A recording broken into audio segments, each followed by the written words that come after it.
Hello બાળકો, ફરી એક વખત આપ સૌનું મારી YouTube ચેનલ લેચર કે સાયન્સ એકેડેમીમાં હું હાર્દિક સર આલ્ફા સ્કૂલ જૂનાગઢ વતી હાર્દિક સ્વાગત કરું છું. લાસ્ટ લેક્ચરની અંદર આપણે અભ્યાસ કર્યો હતો કેમિસ્ટ્રી વિશે, મતલબ કે રસાયણ વિજ્ઞાન ચેપ્ટર નંબર 4 પરમાણુનું બંધારણ. હવે છેલ્લા લેક્ચરમાં આપણે આ ચેપ્ટરને પૂરું કર્યું હતું. આ લેક્ચરની અંદર ભણવાનું છે એક નવું ચેપ્ટર, સરસ મજાનું ચેપ્ટર નંબર 10 ગુરુત્વાકર્ષણ બળ. આપણે બુકની અંદર નામ આપેલું છે ગુરુત્વાકર્ષણ. વિષય રસાયણ વિજ્ઞાનમાંથી બહાર આવશું અને ભૌતિક વિજ્ઞાનમાં જાશું. ખૂબ જ સરસ મજાનું ચેપ્ટર, મજા આવે એવું ચેપ્ટર. અને ચેપ્ટરની અંદર થોડીક એવી બુદ્ધિ વાપરવી પડશે, જેમ ચોથામાં વાપરી તેમ, કારણ કે થોડુંક એવું ગાણિતિક ચેપ્ટર પણ છે, મતલબ કે દાખલાઓ પણ આવશે આ ચેપ્ટરની અંદર. તો હવે આપણે અભ્યાસ કરવાનો છે ભૌતિક વિજ્ઞાનનો, મતલબ કે ફિઝિક્સનો. તો આપણે જોઈએ કે ભાઈ ખરેખર ગુરુત્વાકર્ષણની અંદર અથવા તો ભૌતિક વિજ્ઞાન એ કઈ સામાજિક ચીડિયાનું નામ છે, કારણ કે આ વસ્તુ લગભગ આપણા માટે થોડીક એવી નવી છે અને થોડીક એવી જાણવાની મજા આવે એવી છે. નવી તો ન કહી શકાય, કારણ કે આપણે બે ચેપ્ટર્સ વિશેનો અભ્યાસ ખૂબ સારી રીતથી કર્યો. એમાં એક ચેપ્ટર છે જેને આપણે કહેતા હતા ગતિ નામનું ચેપ્ટર, અને બીજું ચેપ્ટર હશે જેને આપણે કીધું હતું બળ અને ગતિના નિયમ. એના ઉપરથી જ કંઈક ચેપ્ટર નંબર 10 નું છે. હવે જો ગુરુત્વાકર્ષણ વિશે તમે બધાએ એક સરસ મજાની વાર્તા સાંભળી કે એક ભાઈ હતો જેનું નામ ન્યૂટન હતું. આ ન્યૂટન નામનો વ્યક્તિ એક સફરજનના ઝાડની નીચે બેઠો હતો. આવી બાળપણની અંદર તમને બધાય સાહેબોએ વાર્તા કહી જ હશે, બરાબર? મારા જેવો એકાદો આવતો હોય છે અને એને આવી એક સરસ મજાની વાર્તા તમારી સામે મૂકી છે. હવે ન્યૂટન સફરજનના ઝાડની નીચે બેઠો ચોપડી વાંચતો તો ઉપરથી સફરજન પડ્યું, માથામાં લાગ્યું, ખાવાને બદલે બીજે ધંધે ચડ્યો અને એને નવું બળ ગોઈતું, જેને આપણે કયા નામથી ઓળખીએ? ગુરુત્વાકર્ષણ બળના નામથી ઓળખીએ. પ્રશ્ન એ હતો ભાઈ ન્યૂટને શું કામ ગોઈતું? એ પહેલા ગુરુત્વાકર્ષણ બળ હાજર નહોતું, એ પહેલા સફરજન ઝાડવા ઉપરથી પડતા નહોતા, તો કેવું થતું હતું?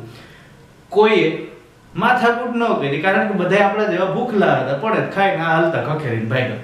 પણ આ વ્યક્તિએ એવું સૌથી પહેલા વિચાર્યું ભાઈ સફરજન નીચે શું કામ આવ્યું અને ઉપર નહોતું જઈ શકતું, મારી ઉપર અહીંયા ટપકવું આવ્યું. આના ઉપરથી એક શોધ કરી અને આ બળને નામ આપ્યું ગુરુત્વાકર્ષણ બળ. આ આપણે બાળપણમાં સાંભળેલી વાર્તા હતી. હવે આપણે થોડાક મોટા થઈ ગયા તો થોડીક મોટી વાત કરશું. કોના વિશેની? ગુરુત્વાકર્ષણ બળ વિશેની. હવે વિચારો કે સફરજન છે એ ઉપરથી નીચે તરફ આવ્યું. આપણે બધાને ખબર છે કે નીચે ઊભા આપણે પથ્થરને ઉપર ફેંકીએ તો એક સમય એવો આવે કે અહીંયાથી પાછો નીચે તરફ જ આવે. ક્યારે આવું થશે? તો કે મહત્તમ ઊંચાઈ પ્રાપ્ત કરે, મહત્તમ ઊંચાઈએ જઈ અને પછી પથ્થરનો વેગ છે એ શૂન્ય થઈ જાય. પથ્થરનો વેગ શૂન્ય થઈ જાય એટલે ત્યાંથી રિટર્ન થાય. આવું થવા પાછળનું કારણ તમને બધાને મને ખબર છે, પૃથ્વીનું ગુરુત્વાકર્ષણ બળ. કે પૃથ્વી છે એ પદાર્થ ઉપર પોતાનું એક આકર્ષણ બળ લગાડે, જેથી કરીને તમામ પદાર્થો કઈ તરફ ખેંચાઈને આવે? પૃથ્વી તરફ ખેંચાઈને આવે. હવે પ્રશ્ન એ હતો કે માની લો કે પૃથ્વી પોતાનું આકર્ષણ બળ બીજા ઉપર લગાડે, તો શું બીજો પદાર્થ પૃથ્વી તરફ આકર્ષણ બળ નહીં લગાડતો હોય? સીધી વાત કહું કે બે ચુંબકો હોય, એને તમે એકબીજાની નજીક લઈ જાઓ તો બે સામસામા ખેંચાય ને, આવું થશે. ચુંબકીય બળ લાગે હામ. તો પૃથ્વી ઉપર આવું કંઈ નહીં થતું હોય, કંઈક તો થતું હશે ને. બીજી વસ્તુ કે ખરેખર ગુરુત્વાકર્ષણ બળ એટલે છે શું અને કેવા પદાર્થો ઉપર લાગે? જો દરેક પદાર્થો ઉપર ગુરુત્વાકર્ષણ બળ લાગે એવું ફરજિયાત નથી, અને દરેક પદાર્થ ઉપર લાગતું ગુરુત્વાકર્ષણ બળ સમાન હોય, તેમ છતાં એની અસરકારકતા એક સરખી હોય એવું પણ જરૂરી નથી. એટલે આના ઉપરથી ગુરુત્વાકર્ષણ બળની એક વ્યાખ્યા આપણે કંઈક આવી આપી કે માનો કે વિશ્વના કોઈ પણ બે પદાર્થો છે. આ વિશ્વના કોઈ પણ બે પદાર્થો એકબીજા ઉપર આકર્ષણ બળ લગાડે. વિશ્વના કોઈ પણ બે પદાર્થો એકબીજા ઉપર આકર્ષણ બળ લગાડે. આ આકર્ષણ બળને ગુરુત્વાકર્ષણ બળ કહેવાય. પણ શરત એટલી કે આ બંને પદાર્થો ક્યાં હોવા જોઈએ? પૃથ્વી ઉપર હોવા જોઈએ, તો એના ઉપર ગુરુત્વાકર્ષણ બળ લાગે. ચંદ્ર ઉપર જઈને આવા ધંધા કરો તો ભેગું થાય નહીં. એટલે સૌથી પહેલા તો આપણે વાત કરશું ગુરુત્વાકર્ષણ બળની વ્યાખ્યા, કે વિશ્વમાં દળ ધરાવતા કોઈ પણ બે પદાર્થ. કોની વ્યાખ્યાની વાત કરવાની હતી ભાઈ? ગુરુત્વાકર્ષણ બળ. એટલે શું? તો આપણે ગુરુત્વાકર્ષણ બળની વ્યાખ્યા કંઈક આવી આપશું કે વિશ્વમાં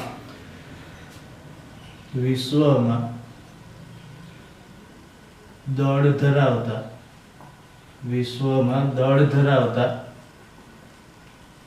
કોઈ પણ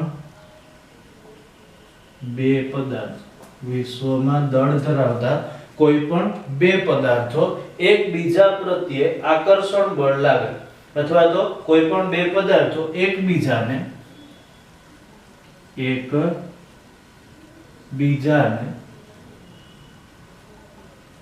આકર્ષે છે. આ આકર્ષણ બળને કયા નામથી ઓળખાય? આ આકર્ષણ બળને ગુરુત્વાકર્ષણ બળ કહેવાય. અને આ આકર્ષણ બળને ગુરુત્વાકર્ષણ બળ કહે છે. બીજું કે ગુરુત્વાકર્ષણ બળ છે પૃથ્વીના કોઈ પણ ખૂણે લાગશે. ગુરુત્વાકર્ષણ બળ પૃથ્વીના કોઈ પણ ખૂણે લાગશે. એટલે આ ગુરુત્વાકર્ષણ બળ છે ને સાર્વત્રિક બળથી પણ ઓળખવામાં આવે. એટલે ગુરુત્વાકર્ષણ બળ છે કેવું બળ છે? તો કે ગુરુત્વાકર્ષણ બળ એ સાર્વત્રિક બળ છે. ગુરુત્વાકર્ષણ બળ એ સાર્વત્રિક બળ છે. આનો મતલબ એવો થાય કે ગુરુત્વાકર્ષણ બળ પૃથ્વીના દરેક ખૂણા ઉપર લાગશે, અથવા તો દરેક જગ્યા ઉપર લાગશે. અને આ ખોટી વાત ન કરે, પૃથ્વી ખૂણા હોય, ગોળ હોય, ખૂણા થોડા હોય. તો પૃથ્વી પરની કોઈ પણ જગ્યાએ લાગતું એક બળ જેને કયા નામથી ઓળખાય?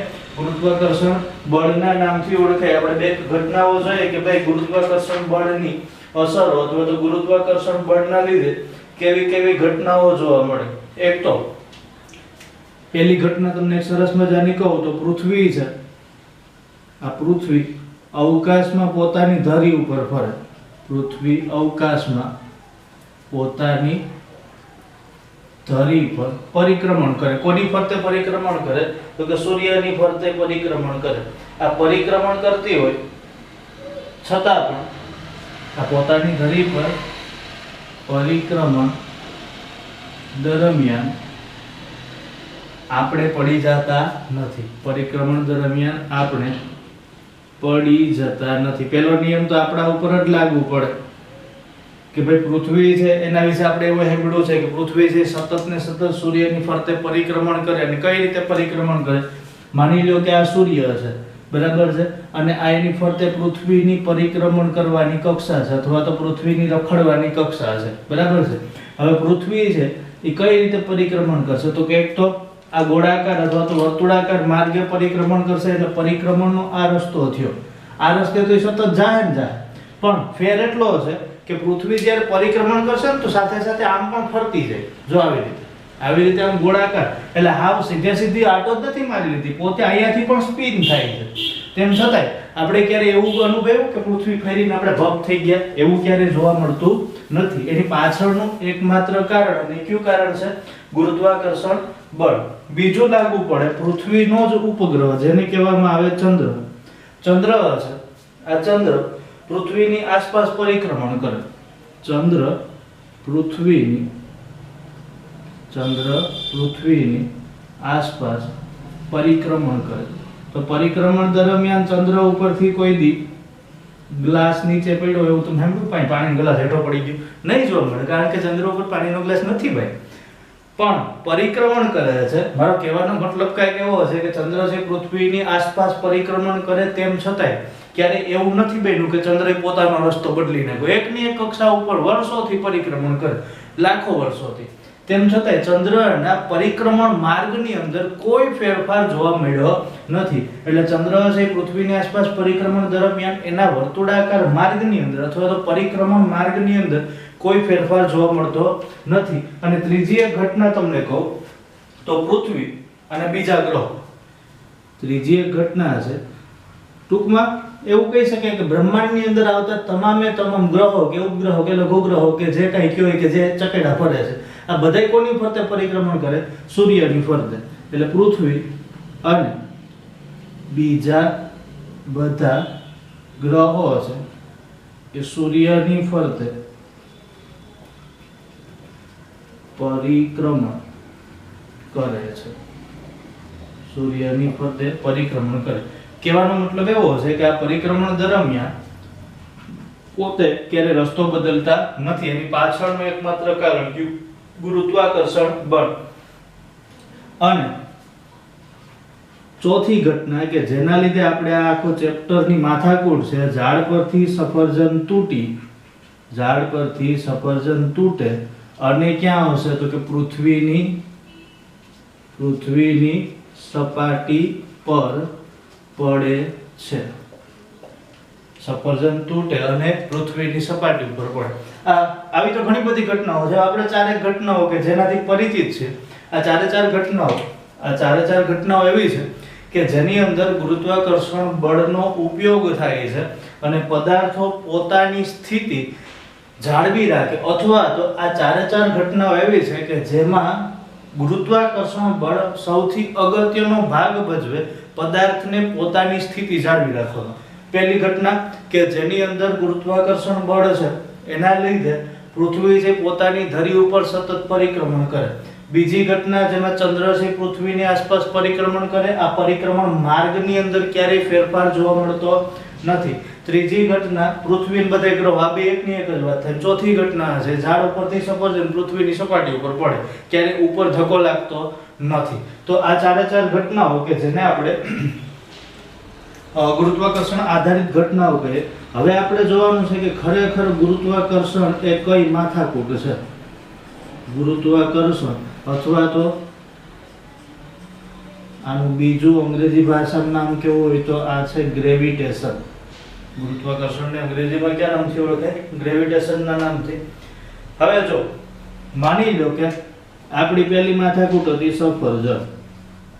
સફરજન શું કહેતું હતું તો કે ઝાડ ઉપરથી તૂટતું હતું. તો કે હા, ઝાડ ઉપરથી તૂટ્યું. તમને ખબર આપણે બે વેગ વિશે ભણ્યા હતા. એક હતો પ્રારંભિક વેગ અને બીજો હતો અંતિમ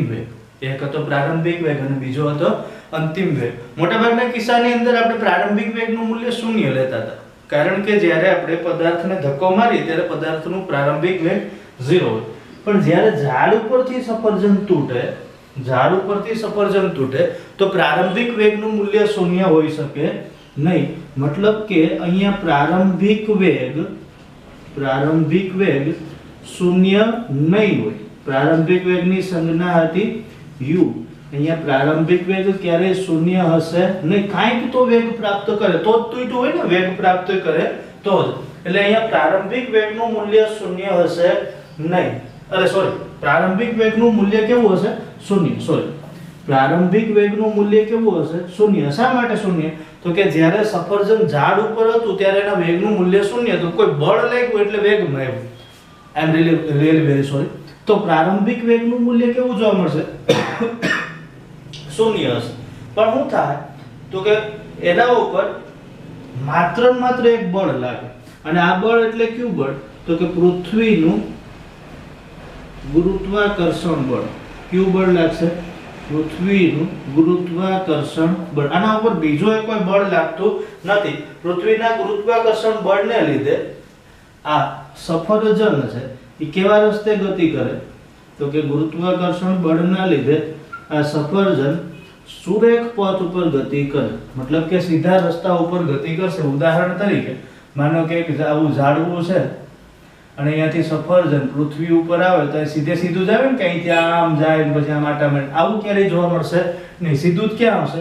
પૃથ્વી ઉપર. એટલે આપણે એવું કહી શકીએ કે જ્યારે સફરજન ઝાડ ઉપરથી નીચે આવે તો સુરેખ પથ ઉપર ગતિ કરશે, સીધા રસ્તા ઉપર ગતિ કરશે. અને પ્રારંભિક વેગનું મૂલ્ય કેટલું હશે? 0 જોવા મળશે અથવા તો શૂન્ય હશે. હવે શું થાય તો કે સફરજન જ્યારે ઉપરથી નીચે તરફ આવે, મતલબ કે વૃક્ષ પરથી પૃથ્વી ઉપર આવે ત્યારે સુરેખ માર્ગ પર ગતિ કરે. અને આ જે ગતિ છે આ ગતિને આપણે કયા નામથી ઓળખતા હતા? મુક્ત પતનના નામથી ઓળખતા હતા. એના ઉપર કોઈ વ્યક્તિ દ્વારા બળ લાગતું નથી. માત્ર એક જ બળ લાગે ને કયું હોય છે તો કે પૃથ્વી દ્વારા લાગતું ગુરુત્વાકર્ષણ બળ. એટલે અહીંયા સફરજન છે એ મુક્ત પતન કરે અને આખી જે ઘટના છે એ ઘટના કોના લીધે બને? તો કે ગુરુત્વાકર્ષણ બળના લીધે. બીજી ઘટના તમને એક કહું તો આ ઘટના છે ચંદ્રની. ચંદ્ર પૃથ્વીનો ઉપગ્રહ કહેવામાં આવે. કઈ રીતે ગતિ કરે? તો કે પૃથ્વીની ફરતે ગતિ કરે. અહીંયા જો ચંદ્રનો પ્રારંભિક વેગ શૂન્ય નથી. ચંદ્રનો પ્રારંભિક વેગ શૂન્ય નથી, પણ થાય શું? તો કે એના ઉપર જે ગુરુત્વાકર્ષણ બળ લાગે એ ચંદ્રના ગતિપથ ઉપર જે તે બિંદુ આગળ કેવું લાગશે? તો કે જે તે બિંદુ આગળ ચોક્કસ મૂલ્યનું હોય છે. ચંદ્રના કિસ્સાની અંદર પ્રારંભિક વેગનું મૂલ્ય, અહીંયા પ્રારંભિક વેગનું મૂલ્ય શૂન્ય નહીં હોય. શૂન્ય હશે નહીં, પણ શૂન્યની જગ્યાએ બીજું કંઈક હશે. શૂન્યની જગ્યાએ બીજું કંઈક હશે. બીજું ચંદ્રનો જે પરિક્રમણ માર્ગ છે, આ પરિક્રમણ માર્ગ કેવો જોવા મળશે? તો કે ચંદ્રનો પરિક્રમણ માર્ગ છે એ વર્તુળાકાર હશે. ચંદ્રનો પરિક્રમણ માર્ગ કેવો હશે? વર્તુળાકાર. પ્રારંભિક વેગનું મૂલ્ય શૂન્ય હશે નહીં, પણ પૃથ્વી દ્વારા ચંદ્ર પર લાગતું કયું બળ?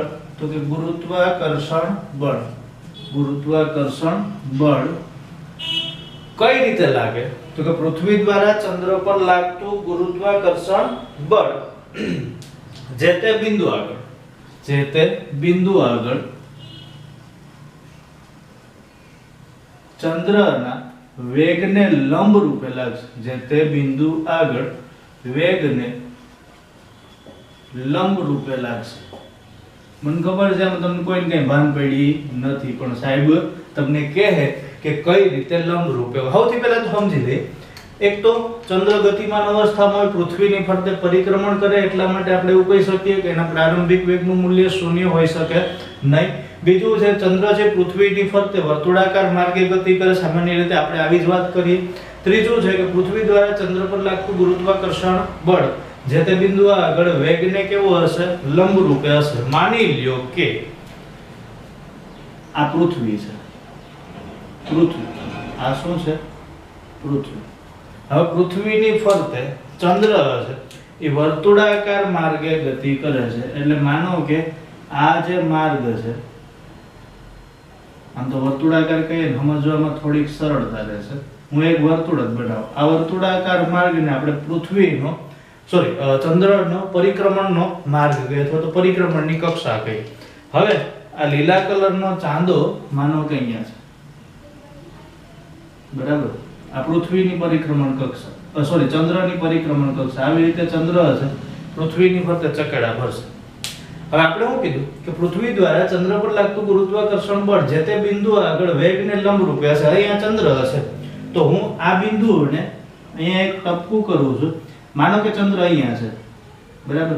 હવે પૃથ્વી દ્વારા બળ લાગશે. કઈ રીતે લાગશે? તો કે અહીંયાથી પૃથ્વી છે એ ચંદ્રને પોતાની તરફ ખેંચે ને. અહીંયાથી પૃથ્વી ચંદ્રને પોતાની તરફ બળ લગાડશે. મતલબ એ બળની દિશા પૃથ્વી તરફ હશે, કારણ કે બળ કોણ લગાડે? પૃથ્વી લગાડે. એટલે શું થાય? તો કે આ જે ભાગ છે, આ ખૂણાને તમે માપો તો આ ખૂણાનું માપ થાય 90 ડિગ્રી. ખૂણાનું માપ 90 ડિગ્રી. એવી જ રીતે અહીંયા પણ કેટલું થાય? 90 ડિગ્રી. એટલે આપણે એવું કહી શકીએ કે અહીંયાથી ચંદ્ર છે વર્તુળાકાર માર્ગે પરિક્રમણ કરે અથવા તો ગતિ કરે. મતલબ એનો વેગ છે વર્તુળાકાર માર્ગે છે. લાગતું બળ છે સુરેખ છે. બળ કેવું છે? સુરેખ. એટલે અહીંયા જે તે બિંદુ, મતલબ આ બિંદુએથી આપણે બળની વાત કરીએ તો આ બિંદુ ઉપર લાગતું બળ વેગને કેવું હોય છે?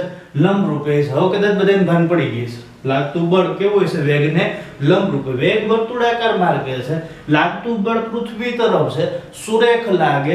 એટલા માટે આ બે એકબીજાને લંબ થાય. યાદ કરો ઓલી સ્પર્શક વાળી ઘટના, બરાબર? એટલે અહીંયા લાગતું બળ એકબીજાને લંબ સ્વરૂપે, મતલબ કે વેગને કેવું હોય છે?